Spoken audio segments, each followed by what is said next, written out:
Hi friends, welcome to కబుర్లు with Janu YouTube ఛానల్కి. మరి మన పార్వతీశం భోజనాల హాల్లో ఎంత హంగామా చేశాడో చూసేద్దామా? పదండి నాతో పాటు. అతను వచ్చి, భోజనం మీరు గదిలో చేస్తారా, అందరితోటి హాల్లో చేస్తారా అన్నాడు. అందరితో పాటు హాల్లో భోజనం చేయకుండా నా గదిలో ఎందుకు భోంచేయాలి? అక్కడికే తీసుకెళ్ళు అన్నాను. చిత్తం, దయచేయండి అని హాల్లోకి తీసుకువెళ్ళి ఒక మూల కూర్చోబెట్టాడు. ఒకదానికంట మరి ఒకటి మరీ వింతగా ఉంది. ఇదివరకు అన్ని ఊళ్ళలోనూ చూసిన అన్నిటికంటే ఈ హాలు ఎక్కువ అందంగా ఉంది. ఇక్కడ బల్లలు, వాట్లపైన మల్లె పువ్వు లాంటి గుడ్డలు, వాట్లపైన రంగురంగుల పువ్వులతోడి ఉన్న రకరకాల కూజాలు, తెల్లని ఆ పళ్ళాలు చూస్తే కన్ను చెదిరిపోతుంది. ఏమి ఈ సౌందర్యము, ఐశ్వర్యము అని ఆశ్చర్యపోతూ గుడ్లు ఒప్పచెప్పి చూస్తూ కూర్చున్నాను. హాలు నిండా అనేక మంది దొరలు, దొరసాన్లు భోజనానికి కూర్చున్నారు. వాళ్ళ వేషాలు చూస్తేనే చాలా గొప్పవాళ్ళని తెలుస్తున్నది. నా ఒంట్లి వాళ్లకు కూడాను. నాకేసి ఒక్కసారి కన్నెత్తి చూసి తల వంచుకుని వాళ్ళ ధోరణిన వాళ్ళున్నారు. బ్రాహ్మణ భోజన మధ్యమందు ఎదురుగా వచ్చిన పంచముని చూసినట్లుగా వాళ్ళు నాకేసి చూసినట్లు తోచింది. ఎరక్కపోయి వచ్చాం కదా ఇక్కడికి అనుకున్నాను. బంట్రోతు ఒకడు వచ్చి మాంసం కూర ఉన్న కంచం ఒకటి నా దగ్గర పెట్టాడు. నేనది తిననని సూచించాను. ఏం కావాలి అన్నాడు. నేను శాకాహారిని అని చెప్పాను. అంతే. ఆ కంచం తీసుకువెళ్ళి ఒక చేపను తీసుకువచ్చి పెట్టాడు. అదీ పనికిరాదంటే 2 కోడిగుడ్లు తీసుకొచ్చి పెట్టాడు. ఆశ్చర్యపోతూ ఇవి సహించవని చెప్పాను. ఏదో కొత్త రకం జంతువుని చూసినట్లు నాకేసి చూసి 4 ఉడకవేసిన బంగాళదుంపలు, చిక్కుడు గింజలు మొదలైనవి కేవలం శాకాహారం తీసుకువచ్చి అమిత నిర్లక్ష్యంగా పెట్టాడు.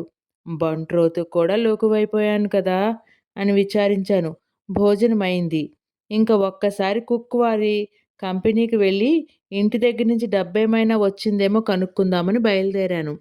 మేడ దిగడానికి పొద్దుటి గది కోసం కేక వేద్దాం అనుకుని ఎలా పిలవడమో తోచక మామూలుగా మెట్లు దిగి కిందకి వచ్చాను.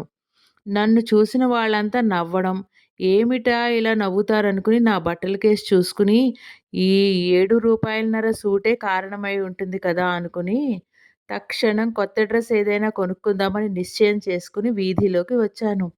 వీధిలోకి వచ్చేటప్పటికి చలి గజగజలాడించేసింది. ప్లానల్ సూట్ అయినా చలి ఆపలేకపోయింది. ఇంత చలిగా ఉంది కదా అనుకుని మళ్ళీ నా గదిలోకి వచ్చి పోర్ట్ సెడ్‌లో కొన్న మెడపట్టి తీసి చెవులకి, మెడకి చుట్టుకుని దానిపైన దొరటోపి పెట్టుకుని మళ్ళీ వీధిలోకి వచ్చాను. ఇదివరకు ఎవళ్ళైనా నన్ను చూస్తే కొంచెం చాటుగా నవ్వుకుంటుండేవాళ్ళు. ఇప్పుడు ప్రతి వాళ్ళు నా మొహం చూడడం, ఫక్కున నవ్వడం, చక్కా పోవడం. వెళుతుంటే వెనకాలే 25, 30 మంది కుర్రవాళ్ళు ఈలలు వేస్తూ, నవ్వుతూ వెంబడించారు. నా అదృష్టం వల్ల కుక్కువారి కంపెనీ హోటల్‌కి చాలా సమీపంలోనే ఉంది. లోపలికి వెళ్ళగానే అక్కడి గుమస్తాలు విరగబడి నవ్వటం మొదలుపెట్టారు. నాకు ఉడుకుమొత్తనం వచ్చి కళ్ళమ్మట నీళ్లు వచ్చాయి. ఎందుకలా నవ్వుతున్నారు అంతాను నన్ను చూసి? నాలో ఏమి లోపమో దయచేసి చెబితే సవరించుకుంటానని దైన్యంగా వేడాను. వాళ్ళు నన్ను చూసి జాలిపడి నా అవస్థ తెలుసుకొని నేనెంతో ఆప్యాయంగా కొనుక్కుని చలి బాధ భరించలేక ధరించిన మెడపట్టి ఆడవాళ్లే కానీ మగవాళ్ళు వేసుకోవడం వాళ్ళ దేశాచారం కాదని, కొత్తగా ఉండటం మూలాన్ని నవ్వు వచ్చిందని, అందుకు క్షమించమని పొద్దున నన్ను హోటల్లో దిగబెట్టిన గుమస్తా అన్నాడు. ఎందుకా బాబు ఇంత గోల అనుకుని, ఇంకా అల్లరి కాకుండా ఇప్పుడైనా వాడి ధర్మమా అని చెప్పాడు కదా అని సంతోషించి, నా కృతజ్ఞత తెలియపరచటానికి నా మెడపట్టి తీసుకువెళ్ళి వాళ్ళెవళ్ళకైనా ఇచ్చుకోమని బహుమతి చేశాను. నాకు టెలిగ్రామ్ ఏమన్నా వచ్చిందా అంటే లేదన్నాడు. పోనీ రేపు వస్తుంది అనుకున్నాను. చలి చాలా బాధిస్తుంది అన్నాడు. ఓవర్ కోట్ కొనలేదా అన్నాడు గుమస్తా. లేదన్నాను. అయితే ఒకటి కొనుక్కోకపోతే చలికి సహించలేరు అన్నాడు. దయచేసి ఏదైనా పరుపు పైన ఉన్న పట్టుబంత చూస్తే దయచేసి ఏదైనా బట్టల దుకాణం దగ్గరకు తీసుకువెళ్ళమని కోరాను. పాపం మంచివాడు, కష్టసుఖములు తెలిసినవాడు, పిల్లలు కలవాడు. అనగా పిల్లలు ఉన్నట్టు వాడు చెప్పకపోయినా ఉండి ఉండాలి అనుకున్నానులెండి. కనుక తక్షణం నాతోటి వచ్చాడు. ఇద్దరం ఒక పెద్ద షాపులోకి వెళ్ళాము. చాలా దర్జాగా ఉంది షాపు. చిన్నపట్నంలో షాపుకు మల్లేనే ఉంది. అంతకంటే ఇంకా పెద్దదన్నమాట. దానికి నేల మీద చాలా చక్కని తివాసీ ఉంది. చూసి చూసి దాని మీద నడవకుండా పక్కన నడిస్తే బాగుంటుందని ఒట్టి నేల మీద అడుగుపెట్టాను. అదేమి నేలో కానీ అడుగు పెట్టి పెట్టడంలో జర్రున జారింది. పడకుండా గాలిని పట్టుకోవాలని ప్రయత్నం చేసి, చేతికి దొరకకపోవడం మూలాన వెల్లకితలా పడ్డాను. పడడంతోటే అక్కడున్న గుమస్తాలు, బంట్రోతులు 50 మంది ఒక్కసారి ఫక్కున నవ్వారు. నా పక్కనున్న దొర నన్ను లేవతీసి, "ఏమీ దెబ్బ తగల్లేదు కదా?" అని అడిగి, తివాసీ మీద నడిస్తే పడకుండా ఉంటావని సలహా చెప్పాడు. అది వరదాకా నవ్వుతున్న వాళ్ళంతా నేను లేచి వాళ్ళకేసి చూడడంతోనే నవ్వటం మానేసి ఏమీ ఎరగనట్టు నాకేసి చూస్తూ నిలబడ్డారు. నా తోటి వచ్చిన దొర నాకొక కొత్త సూటు, దుంగలాంటి ఓవర్ కోటు కొనిపెట్టాడు. అవి అక్కడే తొడుక్కున్నాను. ఇంటి దగ్గర నుంచి తెచ్చుకున్న సూటుకి, దీనికి ఎంత తేడా ఉంది. ఇదివరకు నేను తొడుక్కున్న సూటు చూసి నవ్వారంటే నవ్వరు. చలి బాధ కూడా చాలా తగ్గింది. బట్టలైతే బాగానే ఉన్నాయి. కానీ ఖరీదు చూస్తే మట్టుకు ఇంత చూసిన వాడిని. నాకే ఆశ్చర్యమైంది. అక్కడి నుంచి నేను, కుక్వారి గుమస్తా ఊరు చూద్దామని బయలుదేరాము. ఆ పట్టణ సౌందర్యము, మేము చూసిన వింతలు వర్ణించాలంటే భారతమంత గ్రంథం అవుతుంది. నేను దేశాంతరములందు చూసిన వింతలన్నీ వేరే పుస్తకంగా వ్రాయదలుచుకున్నాను.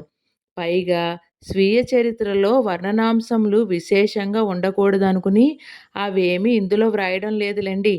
కానీ ఒక సంగతి మట్టుకు ఇక్కడ రాయబుద్దవుతోంది. మేము చూసిన వాటిల్లో కల్లా గమ్మత్తుది అద్దాల మేడ ఒకటి. అందులో అన్నీ పెద్ద నిలువుటద్దాలు. అద్దాలంటే మామూలు అద్దాలు కాదు. మామూలువైతే గమ్మత్తేముంది? ఈ అద్దాల తమాషా ఏంటంటే, ఒక అద్దంలో మనిషి మామూలుగా కనబడతాడు.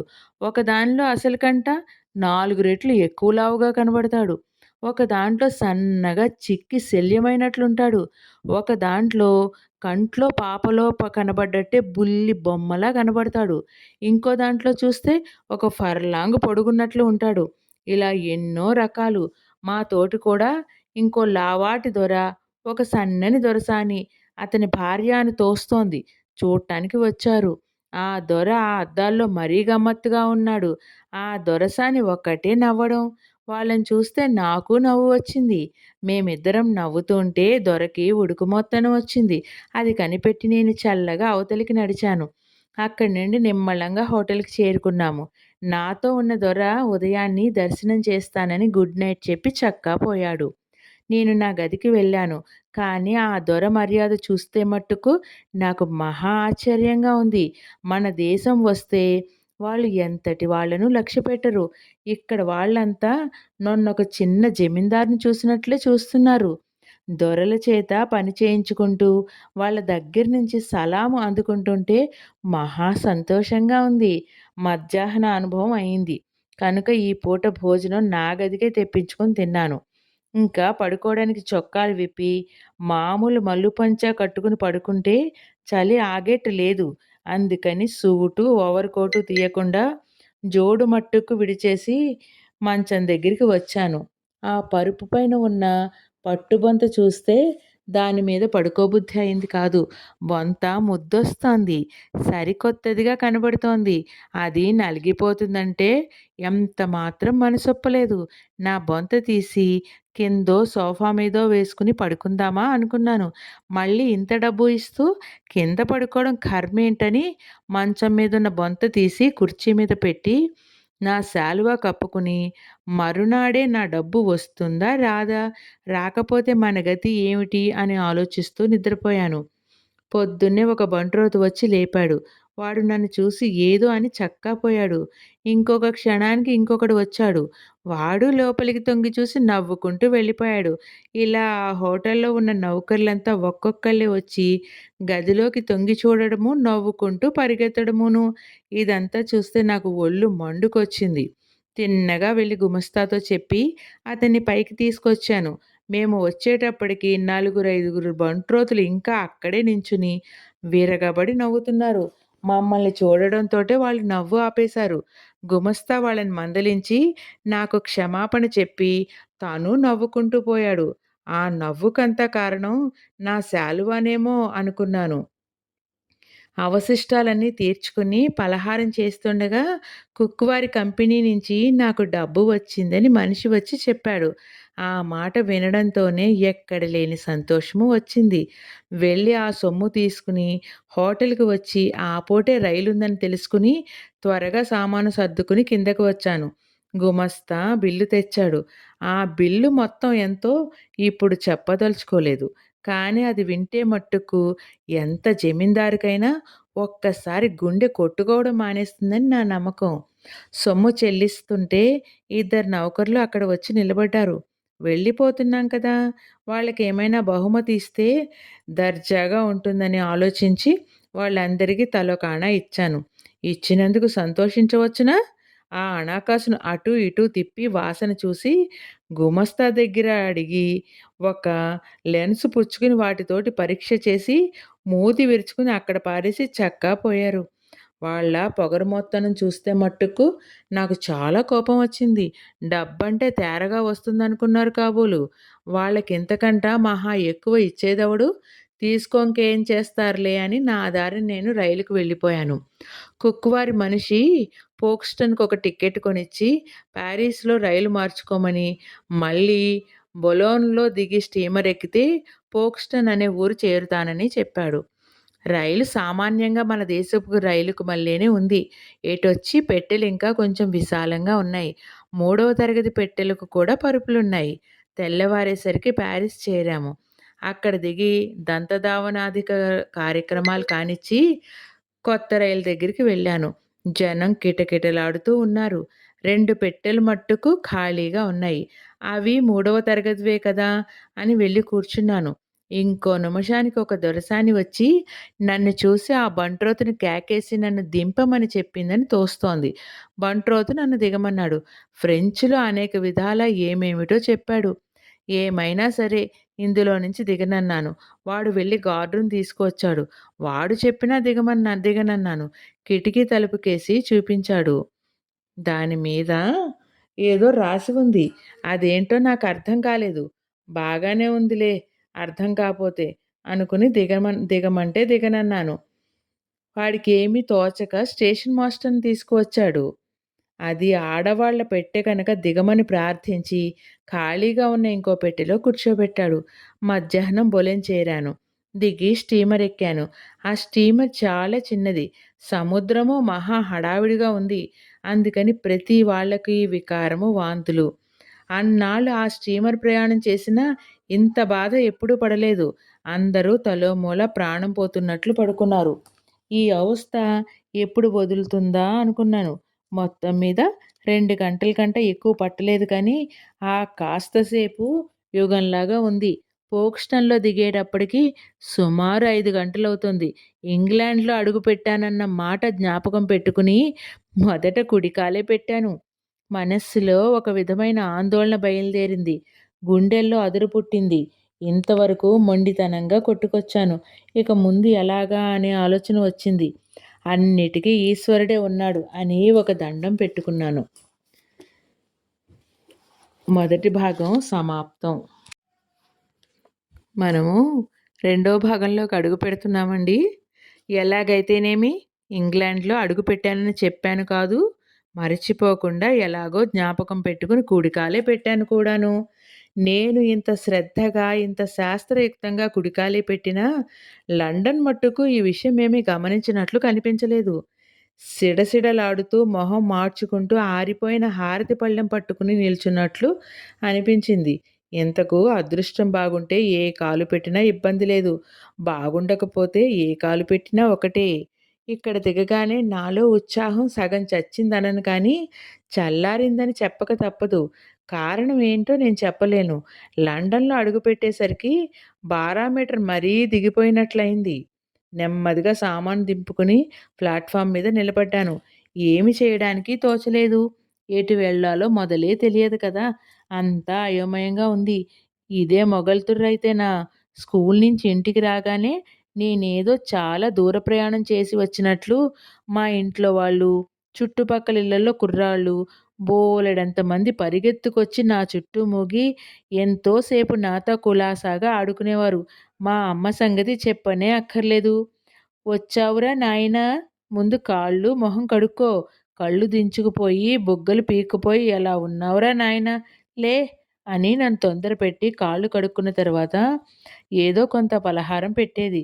ఒక్కొక్కప్పుడు నాకు దిష్టి కూడా తీస్తుండేది. నాకెంతో సిగ్గుగా ఉండేది. "ఏమిటమ్మా నీ చాదస్తము నువ్వును. ఇంకా ఎన్నాళ్ళేమిటి ఈ దిష్టి అదీను. నేనింకా చిన్న కూచమ్మననుకుంటున్నావా ఏమిటి?" అనేవాడను. కొంచెం కోపం అభినయిస్తూ. ఇదంతా జ్ఞాపకం వచ్చి ఒక్క మాటు దుఃఖం వచ్చింది. కళ్ళు ఒత్తుకుంటూ చలికి గజగజలాడుతూ పక్క చుట్టలో శాలువా తీసి కప్పుకుందామా అని ఆలోచిస్తుండగా, పాతాళంలో నుంచి ఎవరో తన్నితే పైకి ఉబికినట్లుగా కుక్కు కంపెనీ వారి ఆసామి పాతాళంలోంచి వచ్చినట్లు తోచినా, నా పాలిటికి దివి నుండి దిగివచ్చిన దేవతలా ప్రత్యక్షమయ్యాడు. నన్ను ఒక్కసారి ఎగాదిగా చూసి, "హా! నమస్కారం. తమ పేరు అన్నట్లు మీరే కదూ ఆ మహానుభావులు పార్వతీశం గారు? తమ సంగతి అబ్బో! బోలెడంత విన్నాంలెండి. ఆ! బాగుంది. కొంచెం చలిగాలి తిరిగింది కాదూ" అంటూ ఇంగ్లీష్‌లో నన్ను చిరునవ్వుతో పలకరించేసరికి నా ప్రాణం లేచి వచ్చింది. కానీ నన్ను గ్రేట్ పార్వతీశం అన్నాడు. నా గురించి చాలా విన్నానంటాడు. చాలా చిత్రంగా ఉందే. నేను గొప్పవాడినని వాడెలా కనిపెట్టగలిగాడు? నన్ను గురించి అప్పుడే లండన్‌లో అడుగుపెట్టి అరగంటైనా కాకుండా ఎలా విన్నాడు? చాలా చిత్రంగా ఉన్నదే అని ఆశ్చర్యపోతూ, వాడికంట మనమేమి తీసిపోకూడదు అనుకుంటూ, "యెస్ సార్, పార్వతీశం.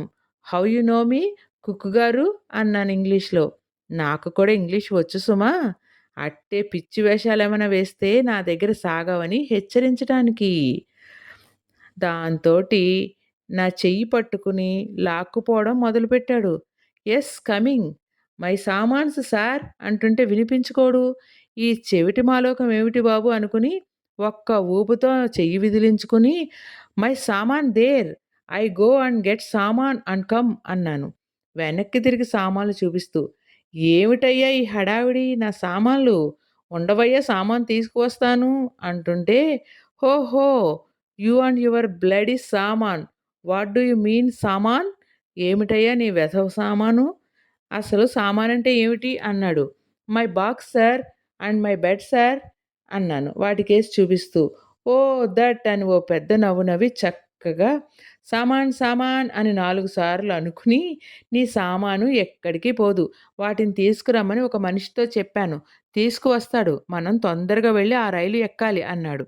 అక్కడున్న రైలు కేసి చూపిస్తూ. స్టీమర్‌లో నుంచి దిగిన జనమంతా ఆ రైలు కేసి హడావిడిగా వెళ్ళి అందులో ఎక్కుతున్నారు. "మనం ఇంగ్లాండ్ వచ్చాం కదా! మళ్ళీ రైలు ఎందుకు? ఇంకా ఎక్కడికి వెళ్ళాలి?" అన్నాను. "ఇది ఇంగ్లాండే నిజమే. అయితే ఇంగ్లాండ్‌కిది మొదలన్నమాట. లండన్ ఇక్కడికి కొన్ని మైళ్ళు దూరముంది. 3 గంటల ప్రయాణం చేస్తే సుమారు 8కి అక్కడికి చేరుకుంటాము. నిన్నక్కడికి చేరిస్తే మా బాధ్యత వదిలిపోతుంది. తర్వాత నీ దారి నువ్వు చూసుకోవాల్సిందే" అన్నాడు తొందరగా నడుస్తూ. అంతసేపు నా చెయ్యి వదల్లేదు పాపం. ఈ సంభాషణంతా ఆంగ్లంలోనే జరిగింది సుమండీ. వాడికి తెలుగెలా వచ్చింది అనుకునేరు. చస్తే వాడికి తెలుగు రాదు. ఎన్ని ఏళ్ళు తపస్సు చేసినా ఒక్క తెలుగు ముక్క వాడి చేత పలికించలేము. తెలుగుదేశంలో పుట్టి పెరిగిన నాకే ఇంకా బోలెడన్ని అర్థం కాని, స్వచ్ఛంగా పలకలేని మాటలున్నాయంటే వాడికెలా వస్తుంది చెప్పండి?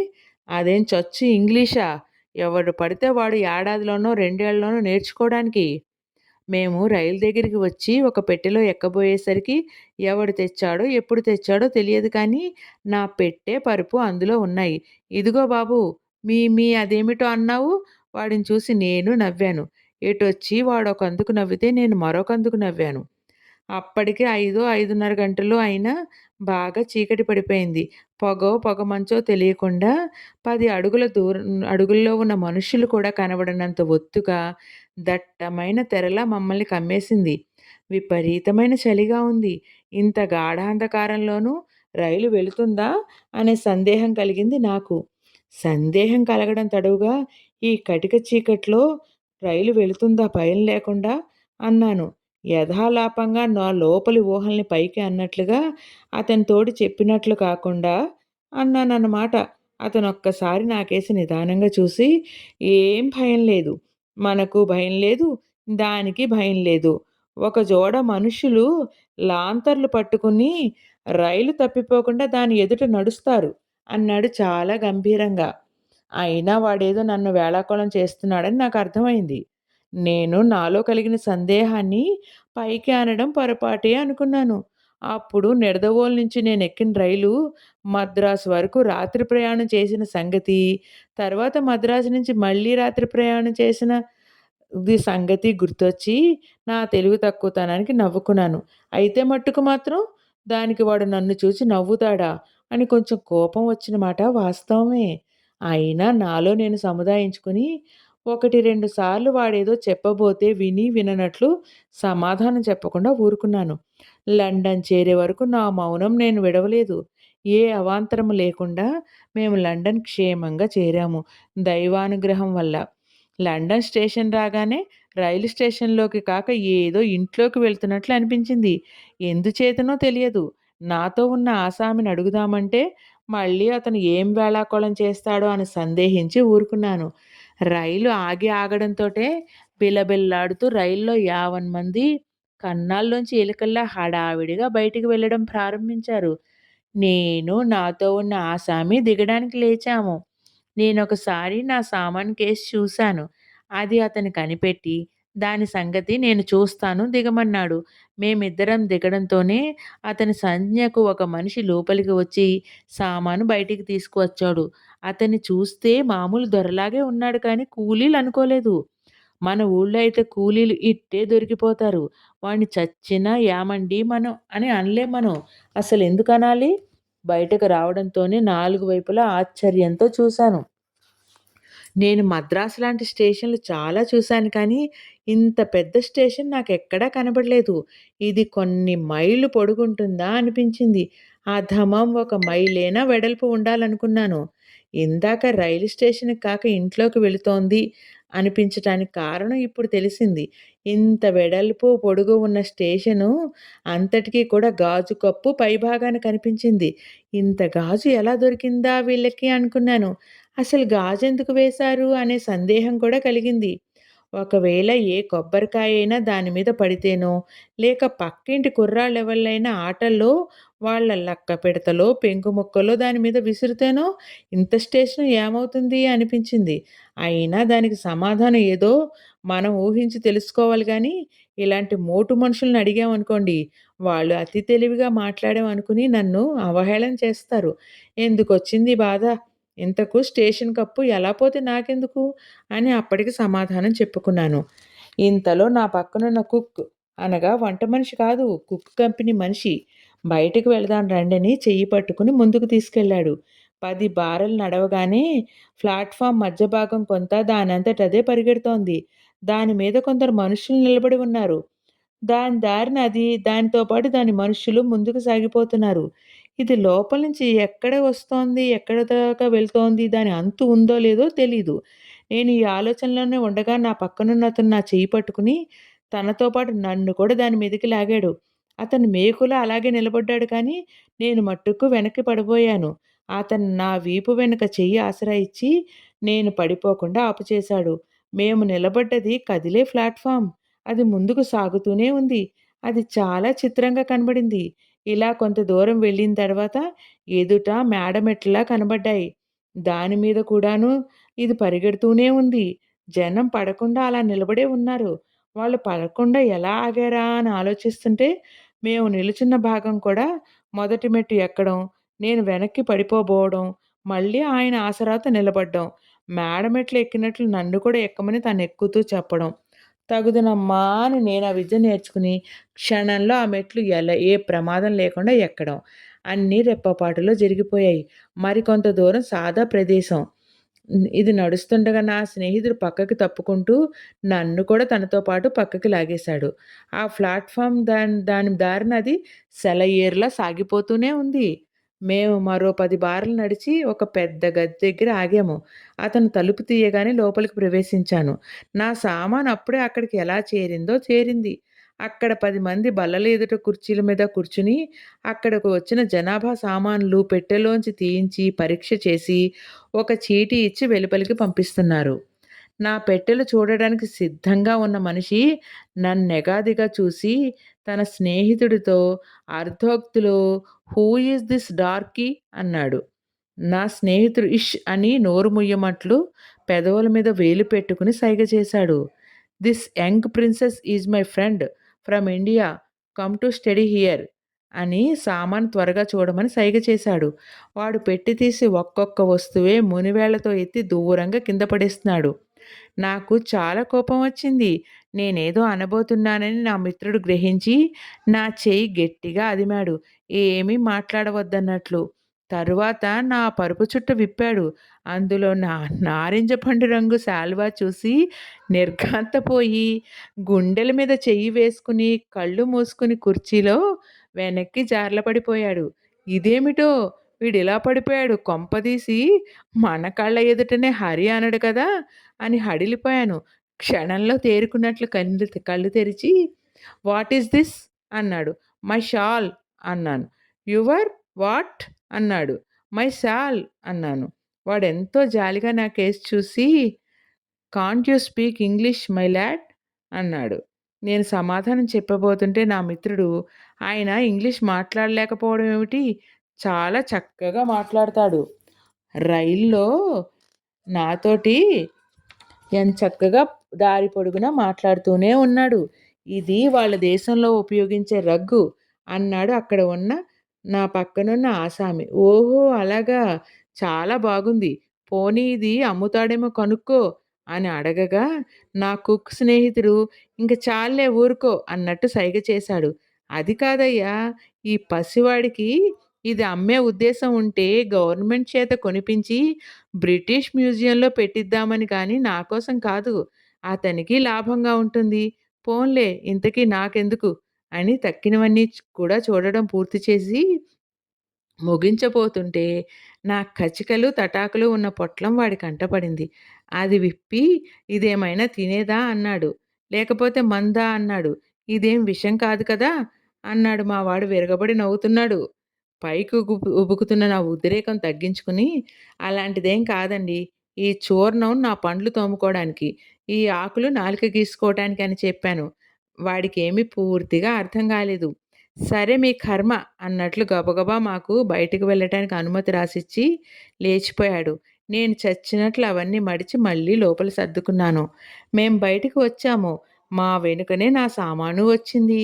బయటికి రావడంతోటే వీధిలో విపరీతమైన జనసమూహం అన్ని వైపులకు ఎంతో తొందరగా నడిచిపోతున్నారు. ట్రామ్ కార్లు, మోటార్ కార్లు, గుర్రం బళ్ళు వేలాది సంఖ్యలో దౌడు తీస్తున్నాయి. ఇంత హడావిడి ఏమిటో, ఎక్కడికి పోతున్నారో వీళ్ళంతా అనుకున్నాను ఒక మాటు. ఇక్కడి నుంచి ఎక్కడికి వెళ్ళటమా? ఇంకనూ ఈ కుక్ మనిషి నన్నిక్కడ విడిచిపోతాడు కాబోలు ఎలాగూ అనుకుంటూ, "నన్నెక్కడైనా హోటల్‌కి చిన్నదైనా సరిపోతుంది పంపుతావా?" అన్నాను. అంటే అతను "హోటల్‌కి వద్దు. మీకంతా కొత్తగా ఉంటుంది. మీకే సలహా చెప్పేవాళ్ళు ఉండరు. ఇక్కడ ఇండియా హౌస్ అని ఒక గవర్నమెంట్ వారు ఏర్పాటు చేసిన వసతి గృహం ఉంది. అందులో అందరూ మీ దేశస్థులుంటారు. నిన్నక్కడ దిగబెడతాను. అక్కడ నుండి నీ తరువాతి ఏర్పాట్లు చేసుకో" అని ఓ గుర్రబండి పిలిచి నన్నందులో ఎక్కమని తను నాతో కూర్చుని క్రాయ్‌వెల్ రోడ్డుకు పొమ్మని బండివానితో చెప్పి చలిగాలి తగలకుండా తలుపులు బిగించాడు. పావుగంటనో, అరగంటనో ఇండియా హౌస్ దగ్గర బండి ఆగింది. మేము దిగి లోపలికి వెళ్ళాము. అక్కడున్న వసతి యజమానికి కాబోలు నా స్నేహితుడు నన్ను పరిచయం చేశాడు. నా బాధ్యత అతనికి అప్పగించి, అతను కరచాలనం చేసి "good bye and good luck young man. I wish you well" అని చరచరా బయటికి వెళ్ళిపోయాడు. నా సామాను లోపలికి రావటం నేను చూడనే లేదు. నా వెనుకనే ఉంది. ఆ యజమాని నన్నొకసారి నిదానంగా చూసి, "ఇండియాలో ఏ ప్రాంతం నుంచి వచ్చావు?" అన్నాడు. "మద్రాస్" అన్నాను దర్జాగా. నన్ను కూర్చోమని సైగ చేశాడు. నేను కూర్చున్నాను. "ఇక్కడికి ఎందుకు వచ్చావు?" అన్నాడు. "ఎందుకొచ్చావేమిటి వెధవ ప్రశ్న. అంత దూరం నుంచి తమ ముఖారవిందం చూడడానికి వచ్చాననుకున్నాడు కాబోలు. నేను చదువుకోవడానికి వచ్చాను" అన్నాను. ఏం చదువుతావు అన్నాడు. చదవడానికేముంది? బారిస్టర్ తప్ప మరేం చదువు చదవనని నా అభిప్రాయం. ఈ ఊళ్ళోనేనా అన్నాడు. బహుశా ఎడింబరో అనుకుంటున్నాడు కాబోలు. అయితే ఇక్కడ ఎన్నాళ్ళుంటావు అన్నాను. ఒక్క రోజు కంటే తప్పితే 2 రోజులు కంటే ఉండనన్నాను. నీవు భోజనం చెయ్యలేదు కదా అన్నాడు. లేదన్నాను. అయితే నీవు భోజనాని గదికి వెళ్ళి అక్కడ భోంచెయ్యి. ఈలోపు నీకు గది ఏర్పాటు చేస్తాను అన్నాడు. భోజనాల గది ఎక్కడ ఉన్నదా అని నేను ఆలోచించే లోపు నా ఊహ కనిపెట్టినట్టు ఆ క్షణంలోనే అక్కడికి వచ్చిన ఒక మనిషిని చూపించి, ఇతను నిన్నక్కడికి తీసుకువెళ్తాడు. నీవు భోజనానికి ఏమి కావాలనో చెబితే ఏర్పాటు చేస్తాడు అని చెప్పి వెళ్ళిపోయాడు. ఈ కొత్త మనిషి అక్కడ నౌకరు కాబోలు నన్నెంతో గౌరవంతో లోపలికి తీసుకెళ్ళాడు. అదొక పెద్ద గది. ఎంతో విశాలంగా ఉంది. గది మధ్యన నిలువుగా ఈ చివరి నుంచి ఆ చివరి వరకు పెద్ద బల్ల, దాని చుట్టూ కుర్చీలు. అప్పుడే భోజనాలు చేసి ఒక పంక్తి లేచింది కాబోలు. దాని నిండా పళ్ళాలు, వాటి నిండా భుక్తశేషం. మంచినీళ్ళ గ్లాసులు, చెంచాలు, కత్తులు వగైరా సామాగ్రి అంతా పరిచి ఉన్నాయి. కొందరు యువకులు, మగవాళ్ళు అక్కడ గుంపులుగా నిలబడి మాట్లాడుకుంటున్నారు. వాళ్ళందరూ ఒక్కసారి నాకేసి తిరిగి నన్ను కొత్త జంతువుని చూసినట్లు చూశారు. వారప్పటికి పెద్ద నాగరికులైనట్లు, నేనో పల్లెటూరు బచ్చానైనట్లు. ఒక్కరూ నా దగ్గరికి రాలేదు. ఒక్కరూ నన్ను పలకరించలేదు. ఏమిటి వీళ్ళ వింత ప్రవర్తన? కొత్తవాడు కనబడటంతోటే మీదే ఊరు? ఎందాక వెళతారు? ఏం పని మీద వెళ్తున్నారు? పొద్దుపోయినట్లుందే మీరెక్కడ భోంచేసి వెళ్ళండి అంటూ ఆ కొత్త మనిషిని పలకరించి, పరిచయం చేసుకుని, అతనికేమీ ఇబ్బంది లేకుండా పంపించటం మన సాంప్రదాయం కదా! ఇదేమిటి వీళ్ళందరూ ఒక్క మాటు వాగ్బంధనం అయినట్లు ఒక్కడూ మాట్లాడడే? పలకరిస్తే ముత్యాలు రాలిపోతాయా ఏమి? పరాయి మనిషితో మాట్లాడితేనే గౌరవభంగమా ఏమిటి? నేనేమైనా తమరిని అడుగుతానా? లేపోతే ఏదైనా సహాయం అర్థిస్తానని భయమా? ఏమిటో నాకంతా వింతగా ఉంది. ఇంతలో నన్ను లోపలికి తీసుకొచ్చిన మనిషి అక్కడ బల్లపై సామాన్లు కొన్ని తప్పించి ఖాళీ చేసి, నన్ను దయచేసి అక్కడ కుర్చీ మీద కూర్చోమన్నాడు. తమకేం కావాలి అని అడిగాడు. ఇంతలో అక్కడ ఉన్న సమూహంలో ఒక పెద్ద మనిషి నా మీద దయతలిచి కాబోలు నెమ్మదిగా నా దగ్గరికి వచ్చి నా పక్కన కూర్చుని, మీరు ఎక్కడి నుంచి వచ్చారు? ఏ ఊరు నుంచి వచ్చారు? అన్నాడు. నేను మద్రాసులో గోదావరి జిల్లా నుంచి వచ్చాను అన్నాను. నేను తెలుగువాడిని. ఆ మాటలు విని అక్కడ సమూహంలో ఉన్న మరొకతన్ని పిలిచి, మీ జిల్లా నుంచి వచ్చాడయ్యా! ఈయన పాపం అతనికేం కావాలో కనుక్కుంటావా? అన్నాడు. నేనాయనని ఎవరో ఎరగలేదు. ఎప్పుడూ చూడలేదు. నాకెవరూ పరిచయం లేదు. నేనెలా మాట్లాడను అన్నాడు. నా పక్కనున్న పెద్ద మనిషి నవ్వుకుని, అవును నిజమే సుమా! నాకు ఎవ్వరు పరిచయం చేయకపోయినా నేను మర్చిపోయి మాట్లాడేస్తున్నాను. అయినా పాపం ఈయనేమీ అనుకోలేదు అంటుండగానే అవతల పెద్ద మనిషి గబుక్కున తిరిగి వెళ్ళిపోయాడు. నా పక్కనున్న పెద్ద మనిషి అయ్యా మీరేం తీసుకుంటారు? మీరు శాకాహారులా? మాంసాహారులా? అన్నాడు. నేను కేవలం శాకాహారిని అన్నాను. నన్ను లోపలికి తీసుకువచ్చి నా వెనకనే నిలబడి ఉన్న నౌకరుతో నాకు శాకాహార భోజనం ఏర్పాటు చేయమని చెప్పాడు. అతను కొంచెం అన్నం, కొంచెం కూర లాంటివి తీసుకువచ్చి పెట్టాడు.